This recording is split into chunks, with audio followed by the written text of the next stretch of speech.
Thanks for tuning in to Minds of Tomorrow. I'm your host, Luis Acevedo, and with me today I have Bart Edes. He is the author of Learning from Tomorrow, Using Strategic Foresight to Prepare for the Next Big Disruption. And he is also a professor of practice at McGill University. So Bart, thank you for coming on the show today. Luis, thanks for the invite. I'm really happy to be here today, and I'm looking forward to our conversation. Awesome. And of course, I'm much looking forward to it as well. So I know we're going to be covering a lot of your book today, but before we dive into that, I am very curious as to what exactly you are teaching as a professor of practice. What does that entail? Well, I just joined the faculty of McGill University in May of this year, May 2021.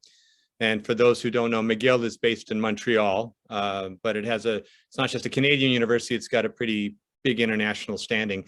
And I work in a part of the university that's dealing with international development issues. So, programs, projects, initiatives to help low and middle income countries rise up the economic ranks and to develop their economies and their societies.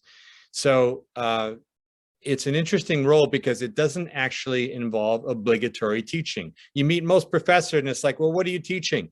I will do guest lectures in some of the areas I focus on these days, including international trade, international development, futures thinking, and foresight. But I'm mentoring students. In fact, in the next couple of days, I'll be talking to a number of them about career opportunities, international development. I do research and writing, produce policy briefs, and speak on behalf of the university. It's a different role because I and my colleagues who have the same title, which is Professor of Practice, are brought in from outside of the university world, outside of academia. So we're not hired because we've written a lot of reports and books and been published widely, but we've worked in the industry or sector that we're hired for.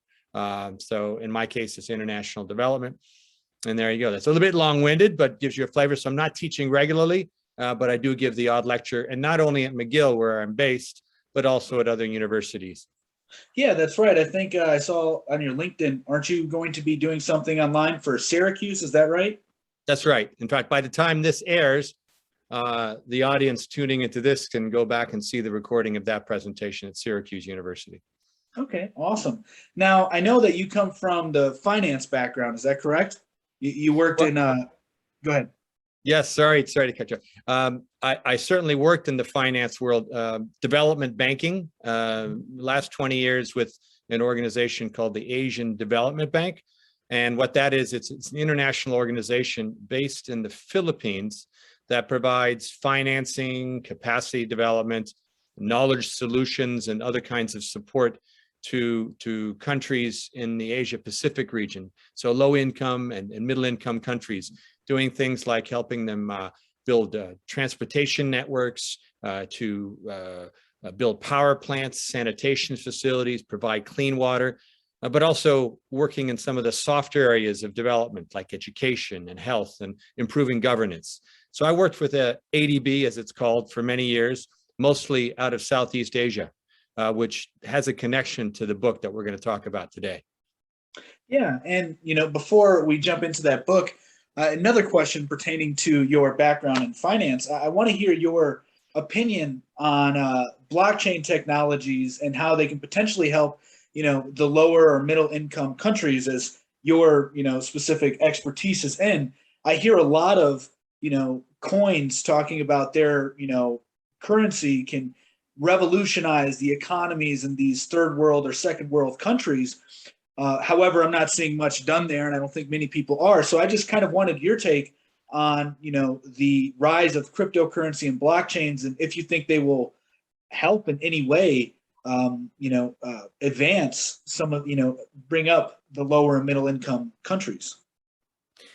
Sure. Let me distinguish cryptocurrencies from blockchain. So cryptocurrencies often use blockchain as a basis. But it's a little bit of a different world there. In case of blockchain, its utility is not limited to supporting cryptocurrency, but it provides a secure way of transactions, of carrying out transactions. So it has the potential to revolutionize international trade, international finance. And in terms of helping poor people, the basis of your question here, it's a means, for example, to provide cash payments, so social protection systems, welfare and assistance for disadvantaged populations, grants, social security, that sort of thing. Blockchain can be used to provide, to basically make the transfers and to do it in a way that is secure and can be traced. So it has huge potential and is being taken up rapidly throughout the finance sector and by many governments. So on that side of the question, for sure, and it's going to be widely adopted. It's increasingly being used and has potential to help poor populations. Cryptocurrencies is another question. And people who spend much more time than I do analyzing them have diametrically opposed views. Some of them think they're going to largely disappear, that if not a Ponzi scheme, then it's a bit imaginary. The value is debatable. It can't be used in day-to-day transactions in a meaningful way. That's one point of view. Okay. On the other hand, especially as there are fears of inflation increasing in the US and more broadly, there's a feeling that more established cryptocurrencies like Bitcoin might actually be a place where you can store value with some security, maybe like gold in the past, kind of like the modern gold.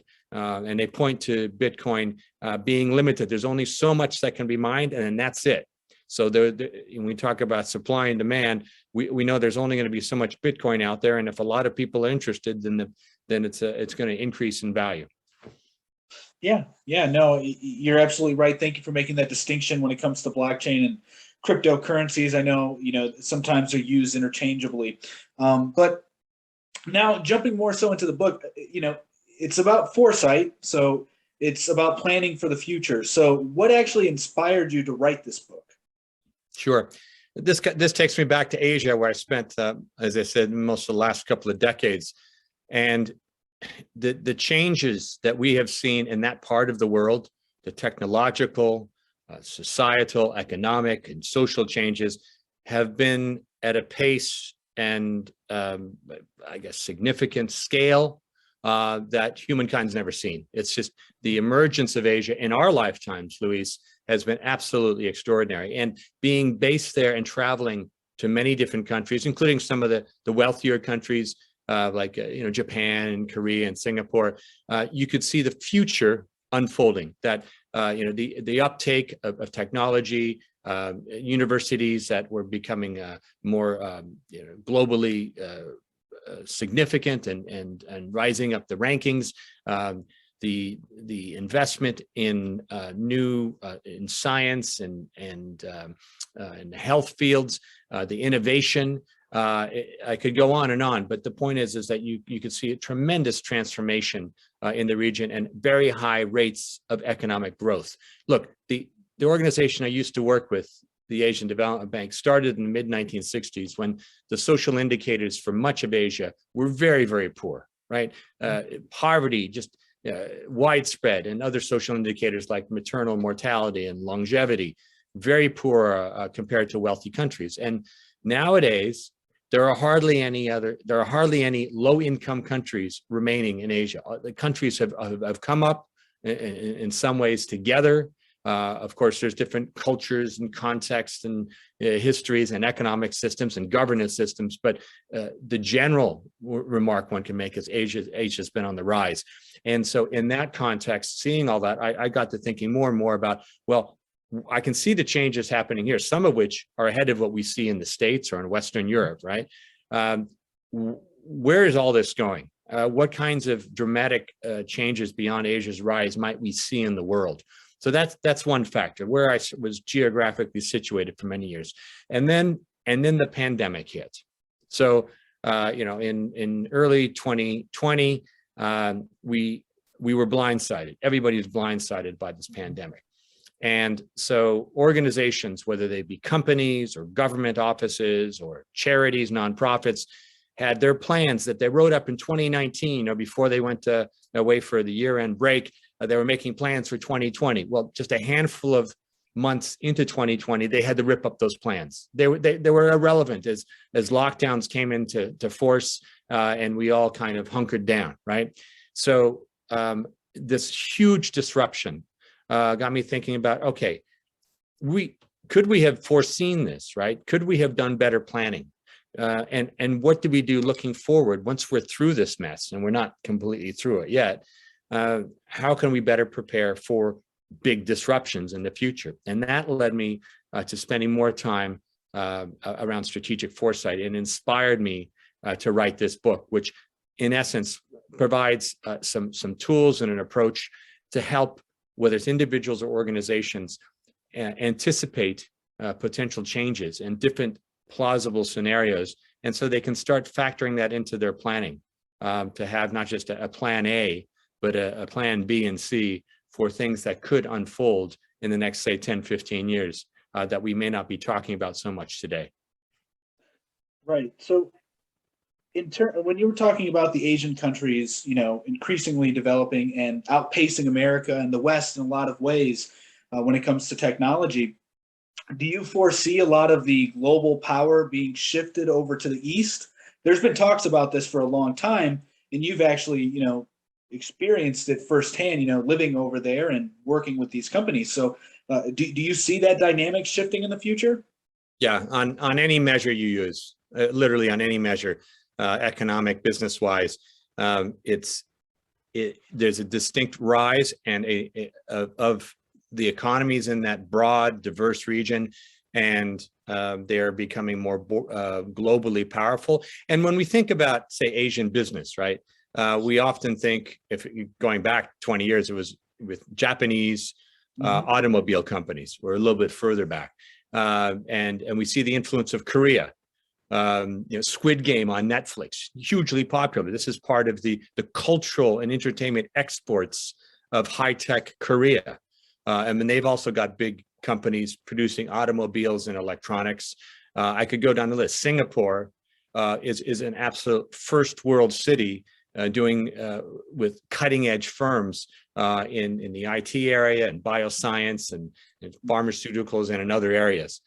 So you see all that happening. But I think part of the story moves beyond the countries that we're used to hearing about as economic powers. And obviously China is the big elephant in the room in almost any conversation about international affairs. And for that reason, because everybody's talking about it, I'm not going to talk so much about it unless you have some specific questions, because there's a lot to read and to understand and to watch there. But it's some of the lesser told stories that I'm interested in, including the rise of Southeast Asia. So south and east of China, you've got a grouping. It started as kind of a political grouping called ASEAN, the Association of Southeast Asian States. And so it was originally conceived and supported by democratic powers outside the region, because it was countries that embraced more of a democratic approach to things than say communism, right? And increasingly, it's moved into coordination around economic issues and trying to promote free flow of trade and have better links and to coordinate together and negotiate free trade and the like, and to stand together as a bloc in dealing with other parts of the world and other major countries. And the ASEAN region, including places like Singapore, Malaysia, Philippines, Indonesia, Vietnam, and a few others, is poised by 2030 to become the fourth largest economy in the world. Okay, so you'll have China there, and the U.S., Europe, Japan will remain important, but ASEAN is on the rise, and it's not just the richest countries like Singapore or tiny Brunei, which has a lot of oil resources and money, but it's countries like Indonesia and the Philippines, over 100 million people in both of them, over 200 million in Indonesia. And we don't think often of the Philippines when we think of, say, multinational companies, okay? But there's a Philippine fast food chain called Jollibee.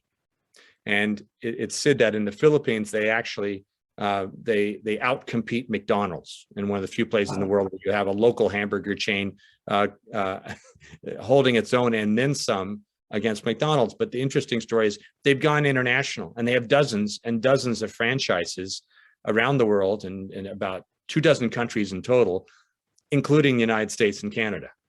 And another example from the Philippines, we don't really think of, this pork island country. We don't think of them as a source for international business, as giving rise to big companies that can look beyond their borders. There's a distillery, a whiskey distillery in Scotland called Jura. It's on an island of the same name, and it's been around since the 19th century. And it's owned by a Philippine company, right? So a Philippine company that is in various activities, including beverages, bought this Scottish distillery. I mean, there's a very long list of examples from middle-income countries that are not the first we think about when we think about international competition and trade and investment in the States, whether it be Japan, Korea, Taiwan, in the case of, say, semiconductors. There's a rise of countries in Southeast Asia, and that's we're going to hear more and more about them in the years ahead. Oh, yeah. And there's a lot of political tension going on over there, too, as well. I remember reading a few years back, and I know it's still taking place today, that the U.S. is attempting to sway some of the countries in that region to side with them as opposed to China. So it's, we have these two behemoths fighting for power in that territory. And another thing that I was reading earlier this week is that I think it was yesterday, I think Australia is trying to improve their stance in the ASEAN. I'm not sure how you pronounce it. It's ASEAN, which is what you're referring to, I believe. Right. Yes. And so there's a lot of things going on over there, and I feel that not too many people are paying attention to it, quite honestly, especially here in the States. We're so consumed with what's going on in our political neck of the woods, but there's huge geopolitical plays taking place right now, and it's very fascinating hearing your perspective from that. Now, in regards to this, I think foresight, plays a big role for any policymaker and any leader in a political sense, or even corporations, when it comes to, operating in this or navigating in this new world that's being developed here. So could you go into a little bit about what foresight is? Sure. So foresight, or the broader term strategic foresight, is a structured, systematic way of using ideas about the future to anticipate and better prepare for change. It typically involves developing scenarios, plausible scenarios for the future. So foresight's not traditionally used, say, for next month or next year or a couple of years down the line. It's more a long-term kind of planning or visioning to 10, 15 years out, indicatively. And a big part of it is developing these scenarios. It's a multidisciplinary area, so it draws on expertise from different sources like economics, sociology, systems theory, and depending on the type of study that's being done, where you are using strategic foresight, you will involve experts in that area. Say you're looking at food production in 20 years, you're obviously going to have some people who know a thing or two about agriculture and seeds and weather patterns and that sort of thing, in addition to those who maybe have expertise in the foresight area. A foresight exercise will typically start with a question, a problem, and we'll explore that. So what might water usage be in some major city in Ohio? So you're in Ohio, the city of Cleveland as an example, the officials responsible for water services are going to want to know what's going to happen with public demand that's going to influence all kinds of investment decisions and maintenance and the like. So foresight might start with this question of, okay, what will water use be like in this city, in this country, in 20 years' time? And so that kind of begins a process of research, of involving experts, of having facilitated workshops. So a lot of this can be done virtually, and has been, say, in these COVID times. And what comes out of all of this is identification of key drivers of change. So that is major forces that look to be influencing this area and the context of the question for the years ahead. And how might these drivers interact to generate different paths? Or another way of putting it is these scenarios. So to put it in more concrete terms, if we're talking about kind of a global study, not focused on water use in Cleveland, but a bigger question about, say, geopolitics. You talked about US-China tensions in Southeast Asia. Where might this relationship be? How might the US and China be interacting, and what are the implications for the world? And there are studies, foresight studies, in the last 2 years that have examined this very question. And so they'll be looking at drivers like inequality, which has been growing in many countries and made worse by the COVID crisis, climate change, issues like urbanization. So the US is a pretty urbanized country, not as much as some others, but it's pretty urbanized. Typically in poorer countries, they start out pretty rural. There's a lot of emphasis on agriculture, including small plots, small land owners. But over time, people tend to congregate to the city. So one development we see in Africa as well as Asia is a movement to the cities. It's slow but gradual urbanization. And that's going to affect a lot of things. It'll affect politics, it'll affect social stability, the ability to provide services to people. But urbanization is another one of these big drivers of change. One more I'll throw in, of course, there are others too, is aging. So you and I aren't getting any younger, and the same is true for our audience, no matter what their age is, but societies as a whole are aging, and some of them much faster than others. And so they're going to have to confront a whole host of policy issues, investment decisions, public spending, relationships between the generations. And so countries like Italy, like Japan, like Singapore, some of these are aging faster than others and are going to have some very big challenges in the years ahead, coping with this graying demographic. Right. Now, this may be a silly question, but something that I was wondering as I was reading through your book, why is foresight always capitalized? Is there a specific reason that it's like the F is always capitalized? Sure.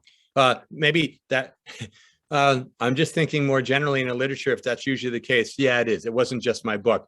I think the reason is to distinguish it from just the word foresight. So if you say somebody, oh, they've got good foresight, that's somebody who, they look forward, they're thinking ahead, they're planning.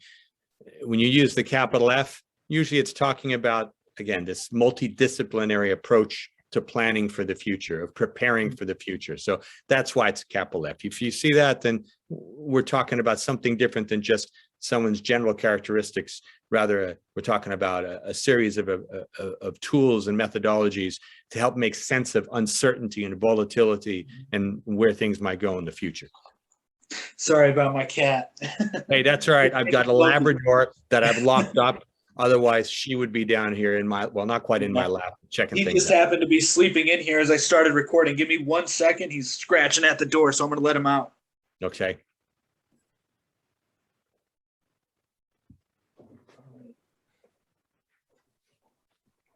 Now, talking a bit about the future and what may come to pass, and oftentimes leads one into discussions about science fiction, which explores sometimes concepts that seem crazy or fanciful, but over time, some of them actually come true one way or another. You've got the new installment in the Matrix series coming out not long after this episode is aired, and a black cat features in that. I'm not sure if it's yours or another one. Hey, you never know. Maybe it's his twin brother or something, right? Or sister, I guess. But anyway, so now another thing that, as I was reading through the book, there was a clear distinction that you were making in it, that foresight is not forecasting. So if you can go into a little bit of the differences of foresight and forecasting, and also, is there, do you incorporate forecasting in your foresight? Yeah, these are great questions, Louise. Simply put, and I'll provide a little more detail in this. Forecasting is based on kind of what we know today and historical patterns.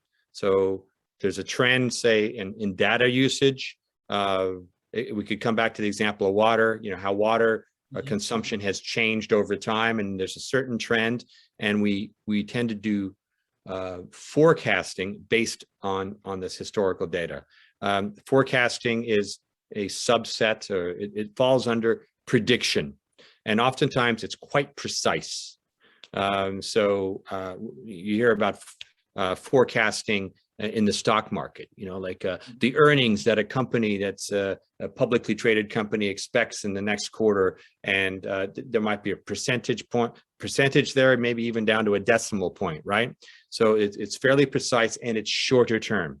So you don't tend to do, not usually, in any case, you don't tend to do forecasting for a long period out. It's typically shorter periods, months, a handful of years. It can go further, but it's oftentimes used for a shorter period of time. And it aims at some precision based on historical data. Foresight, strategic foresight, does not seek to predict the future, okay? It does not rely solely on data from the past, but part of your question with, can you use forecasting in foresight? Answer is yes. So you will draw upon information from different sources, including what do we know about how things have transpired in the past. But the point of foresight is to look forward, how things might change. It's not just the data and the trends of the past. Do we see emerging, say, weak signals of potential new trends that could paint a very different picture, right?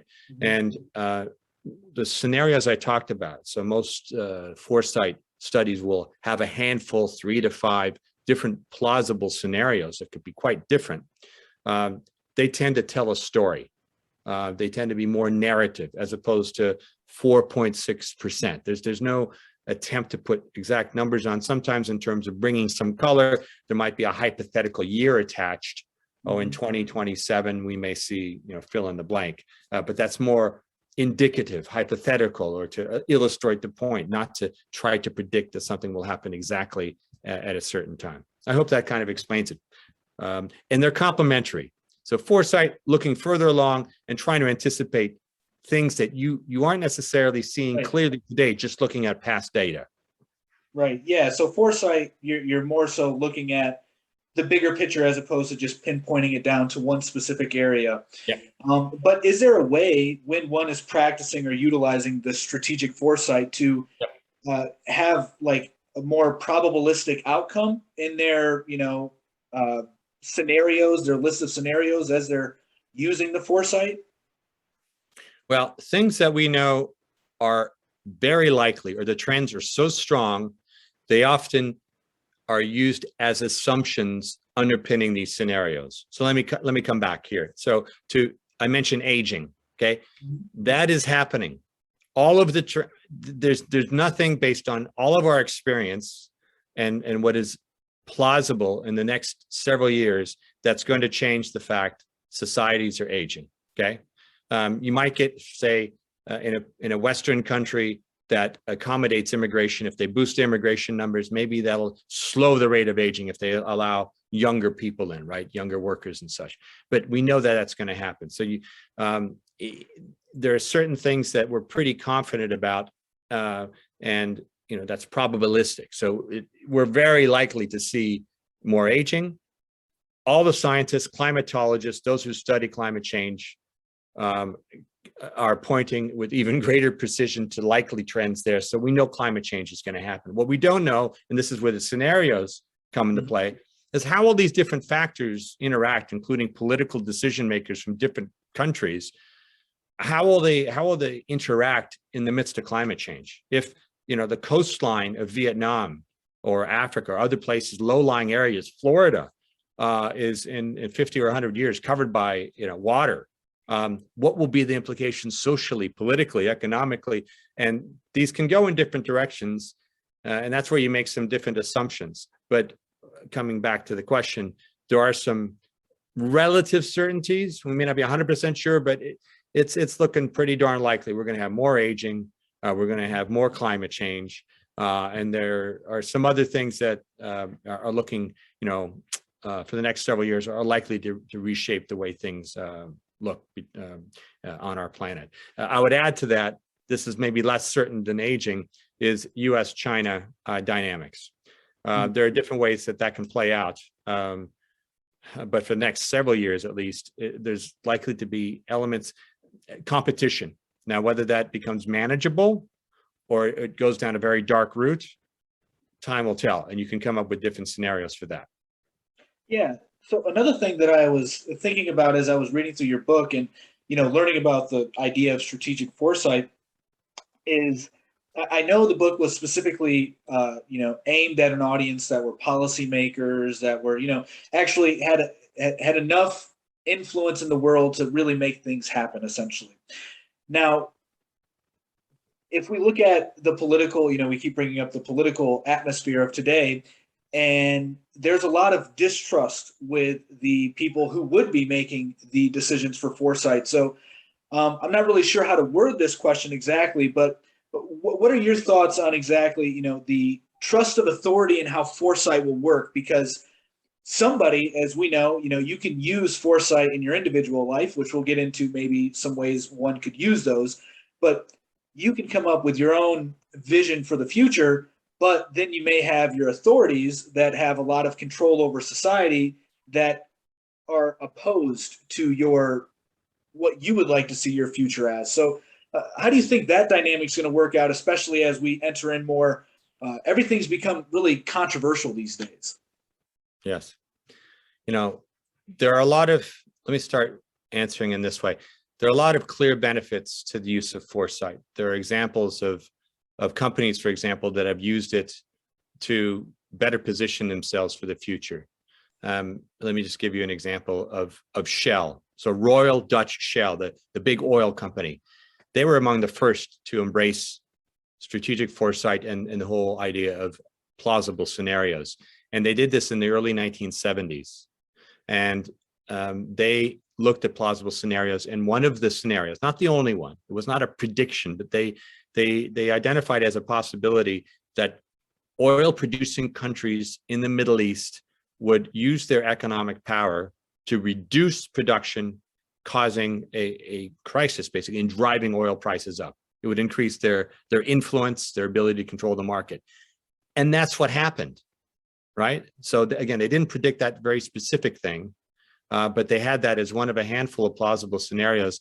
And one way you manage, you treat the different scenarios is you don't just put the report to the side because those are predictions for the next 10, 15 years, and you come back later, you dust off the report. You track signals and developments around you that could be pointing to one scenario or another, or a mix between scenarios. You're constantly tracking. That's we call this horizon scanning, looking at weak signals. Now, I'm getting to your question, and it's this kind of potential disconnect between what foresight people who might be kind of technical and they're open-minded and hopefully, and they're trying to look dispassionately at where things could go, even if it's scary or unpopular. We're trying to inform policymakers. So a report may come out, it may be classified, it may be publicly available, right? There's a lot of interesting stuff that's increasingly publicly available that people who are interested in the topic can dive into. But you may have decision makers, political appointees or elected officials who are not interested in that report, or may seek to distort what's in it, or to cherry pick, just focusing on one scenario and say, okay, we're going to assume that, so they might misuse the results or ignore the results altogether. And this is one of the challenges for use of foresight, and to make it more widely used, is that you can put a lot of effort and resources into trying to prepare a very thoughtful report that's well researched and draws in a lot of expertise from different fields. But will it be used? Will it have any impact on anything? And there's a lot of self-criticism in the field of strategic foresight, which is growing, and during COVID actually has gotten a bit of a boost, because of, everybody was, shook up by the crisis and wondering what's next and trying to get some handle on uncertainty and volatility. But yes, the trust issue is huge. And if you look at public opinion polling, so I'm not talking Foresight, I'm talking about polling by reputable organizations like Gallup and Pew and others. They're showing, it's not just in the US, a decline in support or trust in democracy and in institutions. And it's not, every population group in every single country, but the trend is disappointing. It's sad. It's sad and has potentially big implications for democracy if people don't believe in the institutions. And you see the partisanship in the US and people collecting their news from different sources and having diametrically opposed views on the same topic. They can't even agree on the facts, right? So how do you use foresight in a context like that? Short story, it's very difficult. You need the buy-in of senior people who see value in trying to anticipate things that could really affect people's lives, including in bad ways, or on the other hand, provide opportunities for growth and employment and new economic spheres. Yeah, so with everything going on in the world today, and there just being a lot of issues that, like you said, people just can't agree on the facts, regardless of where they're getting their information from. Most people have a hard time doing that. So, what is your take as to, this is sort of a broad question, so as to where we're heading? Because you can hear the doom and gloomers all day, but you're always going to have them. But then you also have the people that are saying there's nothing wrong, everything's good. So, like, what is your opinion about where, specifically, since we're both in the Western world, where we'll be heading? Because there's also a lot of talk of balkanization in the States, and there's just a lot of potential scenarios that can manifest. So I would just like to hear your take on, the situation in its totality and where you think it'll be heading. Luis, how much time have we got? Foresight is linked to this broader field of futurism.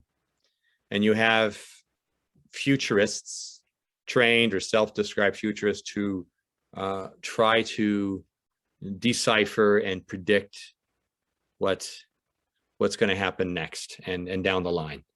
I don't do that so much.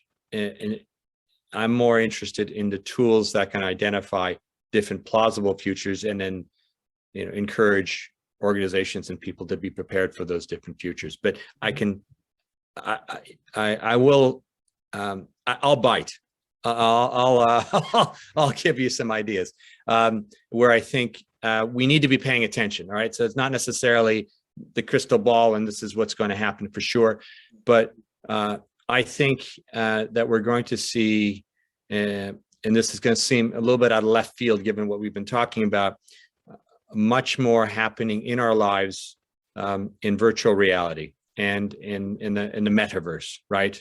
Immersive experiences. And this predates the announcement by Facebook. It's now called Meta, and they're going to focus on age group, whatever, 18 to 29 or something, and focus on virtual and augmented experiences. So before that, I think one who was watching various trends, that there's something afoot here, and it's among younger populations, but it's starting to have widespread applicability. So, you have Roblox.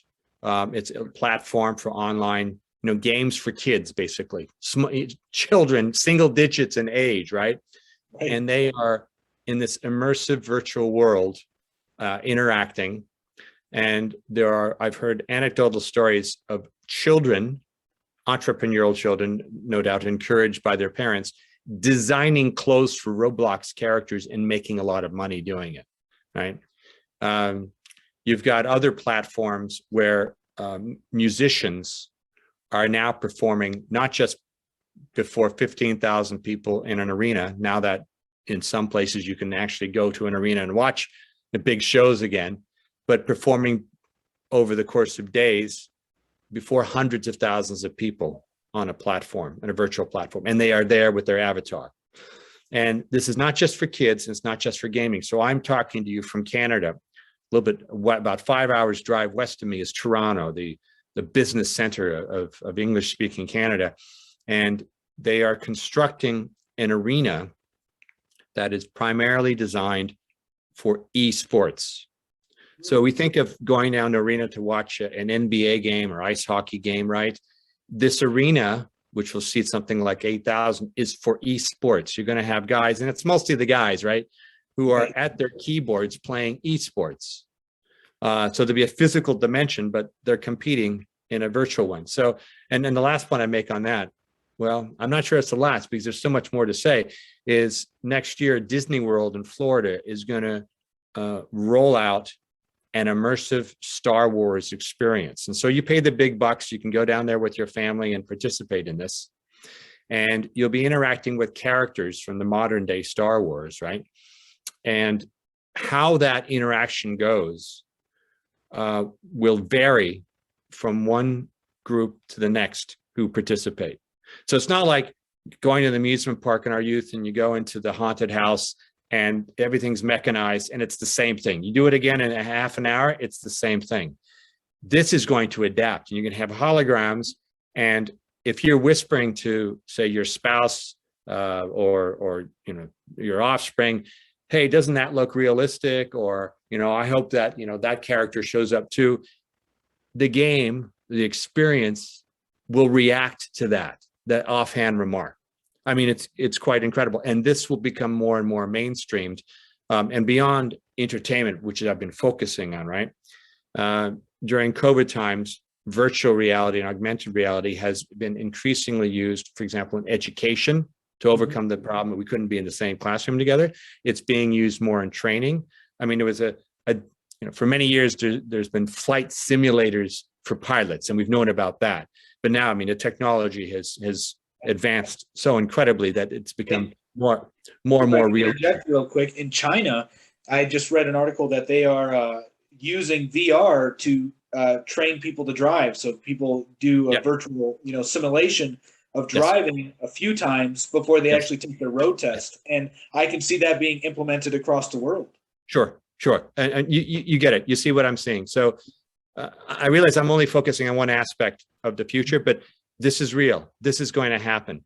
So there's a research group that was set up by Western democracies, market economies in Paris many years ago. It goes by the acronym, the OECD. It's called the Organization for Economic Cooperation and Development. And so they do research and try and coordinate among the developed countries, mostly in Europe and North America, to try to get on the same page and encourage growth and address social, environmental, and other problems. So they have a unit that does strategic foresight. It's one of the leading units and conveners of experts from many countries on foresight issues. And they put out a report in 2021 that looked ahead to the year 2035. So we're talking 14 years from now, Luis. And they came up with 3 scenarios. So this is the big picture stuff. We're a long way from water supply in Cleveland to, like, where's the world going to, what's the world going to look like? What are the big issues, right? In international relations and the economy. And one of the scenarios out of an organization that can be kind of conservative because they're trying to get consensus among different countries and don't want to offend anyone. One of the scenarios I found very progressive and daring, and it was a virtual, a world that is basically living largely in the metaverse. So in 14 years' time, again, not a prediction, but they have been watching these trends that have been going a little bit below the radar, unless you're young, right, and clued in and tech savvy, a digital native.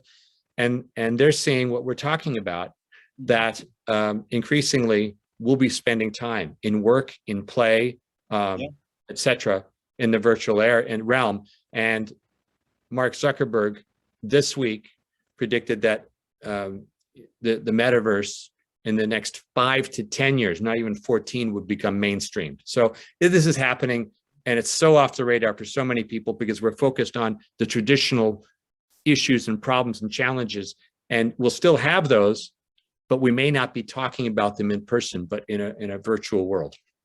Right. And we'll have new problems that will accompany us as we're entering into these virtual worlds. Absolutely. Absolutely. We'll take a lot of the existing problems in there, whether, disinformation and hacking, and nasty criminal and antisocial behavior. Yeah. Right. There's the risk of all that coming in too.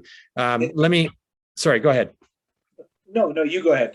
I want to hear what you have to say. Just a couple of other things. I won't spend as much time talking about them, but I'm particularly fascinated by the rise of the metaverse. But just some of the basics. Yeah.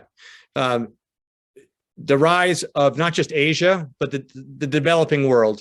In our lifetimes, the rich economies tended to be in Europe, North America. You throw in Japan.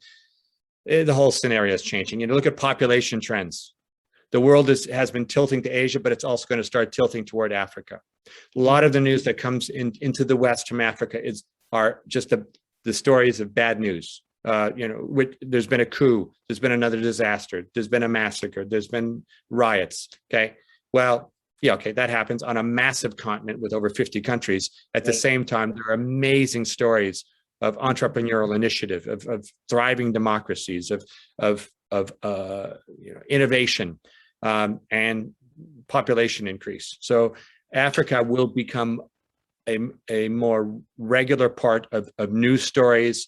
You will see Africans in senior positions of more organizations, businesses, and international organizations, like the World Trade Organization, headed by an African woman, as an example today.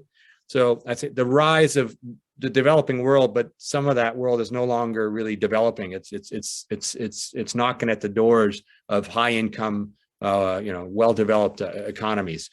That's something that's going to happen. And I come back to the aging thing. I mean, that's those, in this case, the historical data, and what we know about how, fertility rates and what happens when they decline to a certain point.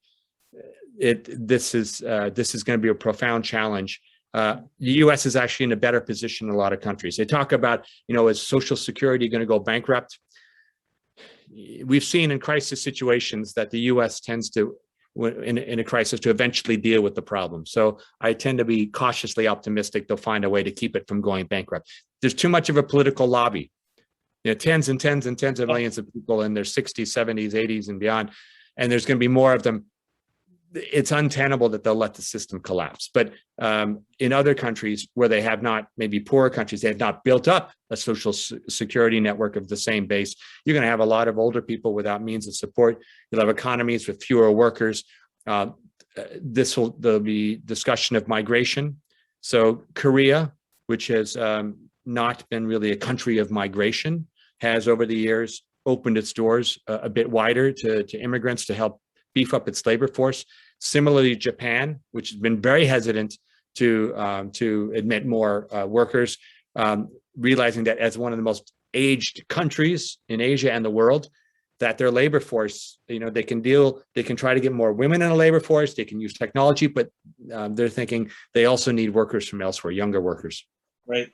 Yeah, I've been hearing a lot about that. And I know it's going to be interesting to see how Japan, plays out that whole scenario, how they decide to navigate that, because there is this what I tend to believe, if you start getting into other cultures, it may take away from the uniqueness of your culture. And I know Asian cultures typically are very, they want to preserve their culture. So it's going to be very interesting and see how Japan navigates that, because like you said, they're trying to implement some artificial intelligence to replace the worker shortage. And then you also have the fact that their fertility rate is pretty low and not many people are willing to have children there right now. I've been seeing a lot of that, kind of narrative in regards to Japan. And, another thing that I wanted to touch on that you touched on was the Social Security issue and how the United States will have to navigate that. There's a lot of talk on, and I agree with you. I agree with you, by the way, that the situation will be handled. I was a little more pessimistic before, when you look at the numbers and you just think about it objectively as to what's going on, it's kind of hard to have any optimism with things like Medicare, Medicaid, Social Security, with how much money we're printing, how much debt we have. Are we even going to be able to afford it? But I heard something very interesting the other day, and it was from Chris Langan, I believe is his name. He's the guy with the highest IQ in America. He was talking about whether or not we should go back on the gold standard, and he made a really good point. And that was, why would we go back to the gold standard when all the gold is owned by most of, the royalty and the oligarchs and the wealthiest people in the world? That's not going to really serve anybody any good. They're going to maintain the power. So what we need to do, this was his opinion, is, stick with fiat and modify it from there. And the first thing that came to my mind was, well, cryptocurrencies. They're just an evolution of fiat currency, because what is fiat, right? I mean, it's just a belief system. The only thing that's backing it up is the U.S. government. We have the trust in the U.S. government. You have your trust in the Canadian government. But ultimately, there's really nothing backing them up. So with that, I could see something in crypto, being able to sustain these social safety nets that we have, today. I don't know if you have any thoughts on that. We talked about crypto a little bit earlier in the conversation, and there are very strong beliefs, people who've been in finance a long time. So, I mean, smart people who have, made very successful careers in banking and investing and such, and experts on monetary policy, and yet very different views on what will happen next with crypto. I think the genie is out of the bottle. I don't think what we see today in 2021, almost 2022, will be what we see in 5 or 10 or 15 years. I also don't think that we're going to see traditional currencies disappearing anytime soon. So the U.S. gains by other countries using its currency and it being the main reserve currency of the world. Mm-hmm. So there's a certain, it's not just the Federal Reserve, but central banks globally are looking a little bit warily at cryptocurrencies. And I'd say that's one of the threats to their growth, is that there'll be government clampdowns, as there was recently in China about mining of Bitcoin and other cryptocurrencies.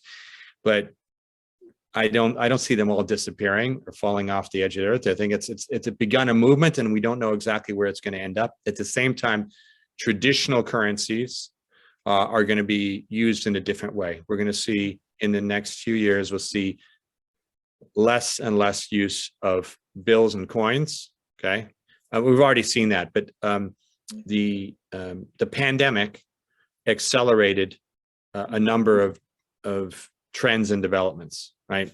So, and this is one of them, the cashless society. It was done in part because of, people didn't want to touch money. The touchless thing became very important, but some of that's now incorporated into our post-pandemic life. We're going to be using currency a lot less in terms of paper currency and coins.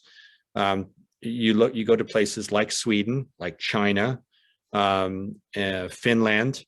Some of these countries are not completely, but lean heavily into the non-currency world. I mean, they're using currency, but it's cashless, is what I'm getting at. It's cashless.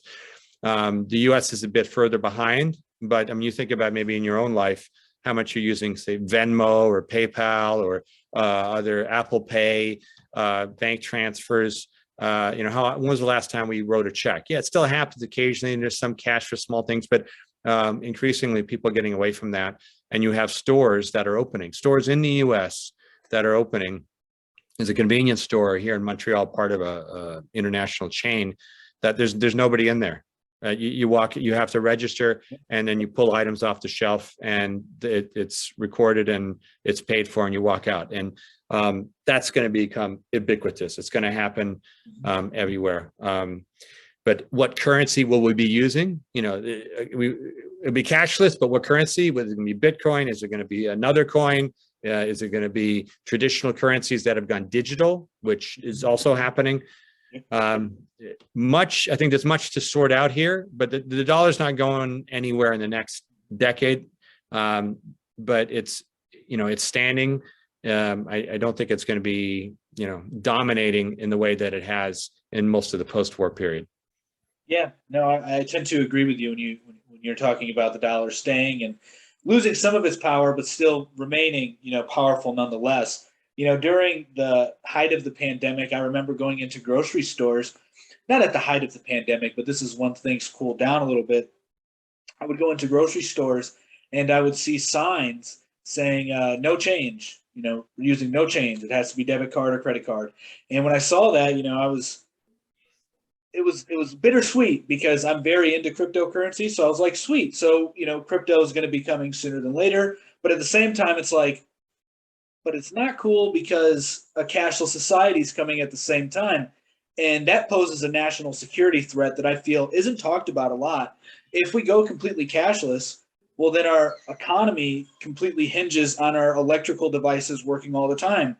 If your electrical devices aren't working, you don't have connection to the internet, how are you going to transact? If somebody drops, it's a far out there thing, but, what are they, EMPs over the, United States, wipe out our power grid, you destroy the whole economy. You have nothing to pick back up. So, it's going to be interesting to see how countries operate as we become more digital, especially entering in the metaverse, which makes me also very optimistic on cryptocurrencies because it's the perfect form of currency to transact between the digital world and the physical world, quite literally, because in the metaverse, I'm sure we've glazed over it. I can't remember right now, but there's going to be jobs. People are going to have jobs where they put on their VR headset, their haptic suits, whatever it is, and do something in their virtual world, whether they're architects, building worlds or building video games, or actors and actresses making movies, which, I actually spoke to a couple people who are VR actors, husband and wife. It's pretty cool what they're doing, and to see some of the movies that they're making, that's going to be very fascinating to see that develop. But yeah, so to go back to the book specifically, Foresight specifically, I want to touch on, because we're talking about a bunch of different things here, and it seems probably to the average user like, average watcher, how can I actually use this in my life? So maybe you can go into a little bit on how, the average individual can use strategic foresight to better their life. Sure. And the idea, the main benefit of foresight is anticipating possible change and being better prepared for it. So that could be in a risk-averse way, like, okay, a pandemic could arise or something, some other disaster or big problem. If I'm in a company, my business and the current model may come under threat if certain things develop. There's that side, but there's also the opportunity. All signs seem to be pointing to the greening of economies. There can be all kinds of vibrant debate about, should this money be allotted to climate change, and countries are, wrangling about whether or not they should reduce emissions by this or that much. But the trend is fairly clear. Environmental, social governance standards, ESG standards in companies have gone mainstream. So we can see things that are coming. In our individual lives, there's something that you can absolutely do. It's I had mentioned earlier about horizon scanning, and that is basically what you're doing there is you're looking at weak signals. These are, say, indications of something, incomplete data, but something that's starting to appear more and more that could give rise to a big new trend. And we sometimes go, we go about our lives and we don't necessarily focus in any kind of systematic way about things that are happening. Before we knew it, something dramatic has emerged over the course of years. But if we've been paying close attention, we might have noticed that actually this has become a trend. And we've talked about a few of these things that you've noticed, I've noticed, like cashless transactions, the growth of crypto, et cetera.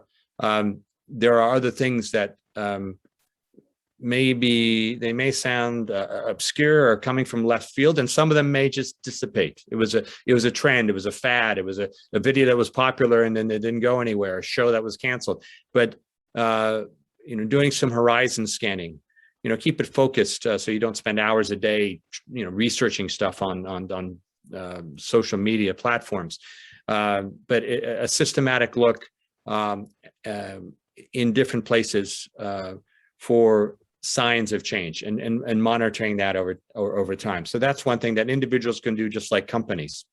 Something else is there's different tools like a futures wheel. So this is something you can do get a large sheet of paper and identify, for example, if a certain action happens.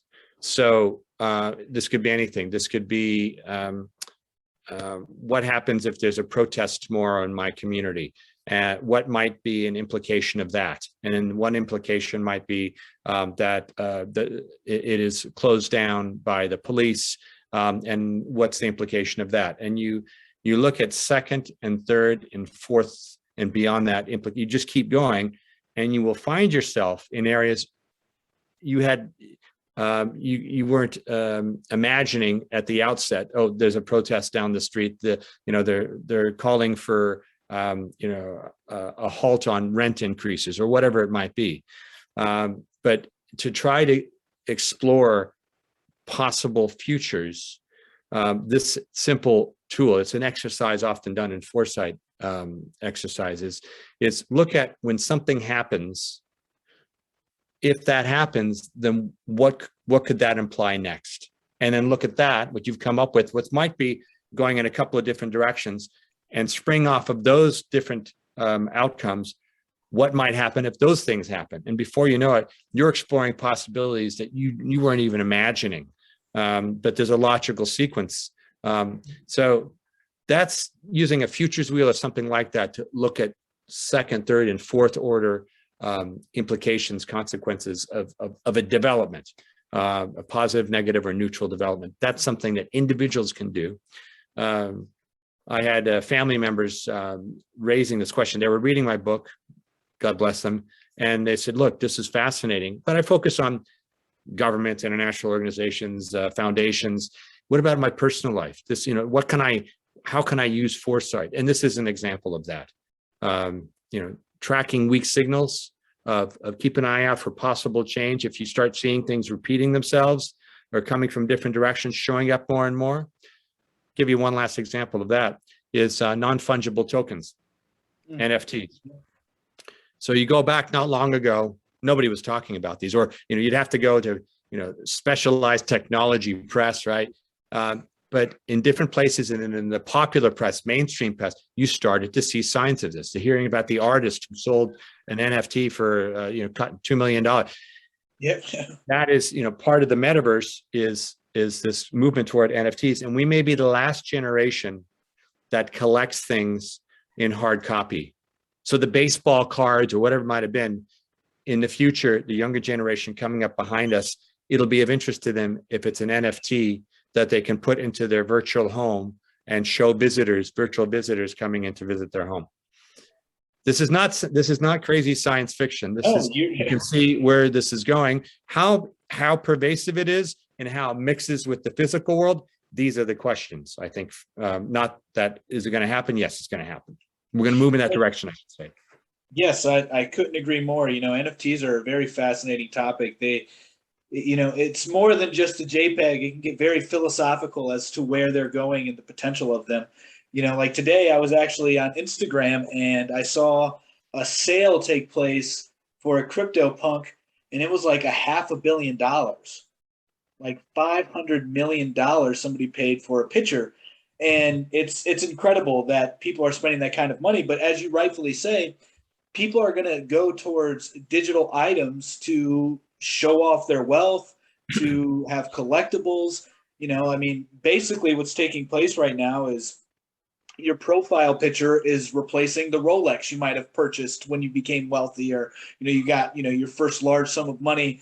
People might want to, there's jokes in crypto about going out and buying a Lambo after your coin moons, but now people are probably going to be doing more doing more transactions in the digital world to build up their digital assets, because, well, you're going to have a digital home. Like, that's something else that I don't think most people are aware of. Like, once the metaverse comes into its, really blossoms, you're going to have like you're going to have like your own little space in there where it's yours, you know?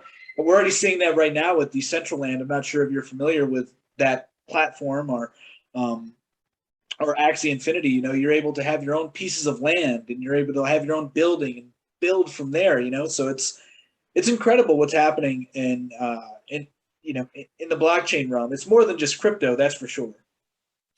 Yeah, and the whole idea of the metaverse becoming a bigger part of our lives, it harkens back to Second Life. Yeah. So whatever, I mean, years ago, Second Life, it was ahead of its time, but it's a bit like you were describing, and you had some companies taking an interest in buying space in this virtual world, which was primitive compared to what we've got today, but it was an early indication of what's coming next. And on the NFTs, yeah, I mean, what gets the attention is these massive sums of money that things are being sold for, and some of them just seemingly ridiculous, right? You know, an NFT of a tattoo on a entertainment or sports star, and how much that's going for. But I mean, as a practical matter, you know, there will be NFTs that don't cost millions or thousands or even hundreds, but people just like, I want to, this is mine and I want it recognized. It's my intellectual, I own this, and having it digitally will increasingly make sense when more of our world is, more of our lives are spent in a digital world. Oh yeah, you know, like one thing that I'm looking forward to see how it develops in the space, because, you know, like yourself, I'm assuming you like to write. I mean, you wrote a book, so I enjoy writing. You know, I write a lot of short stories and poetry, and I've actually made a few NFTs of my poetry. So I'm excited to see how that develops as the ecosystem itself evolves and matures, because it can revolutionize things for artists. You know, I had a conversation with two NFT photographers, and you know, we basically came to the conclusion that with the, you know, invention of NFTs, you can probably see the starving artist, that whole, you know, stigma of being an artist and not making any money, going away, because our economy is doing the opposite of what a lot of people think it's doing. It's expanding, not contracting. And it's going to be very exciting to see how they develop as far as like books and music.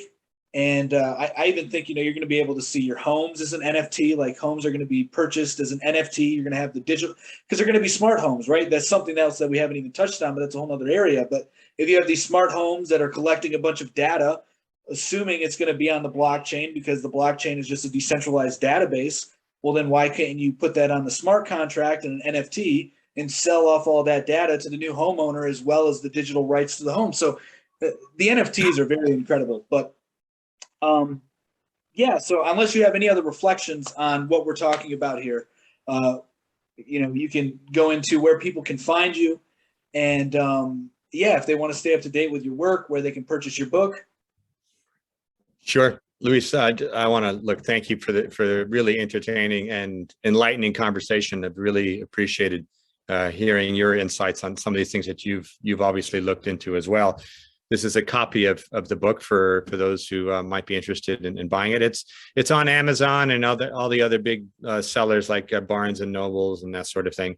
It's not very expensive. It's a short, easy read, but it might open your eyes to possibilities. And I'm glad that you've actually taken a look at it. Thanks for that.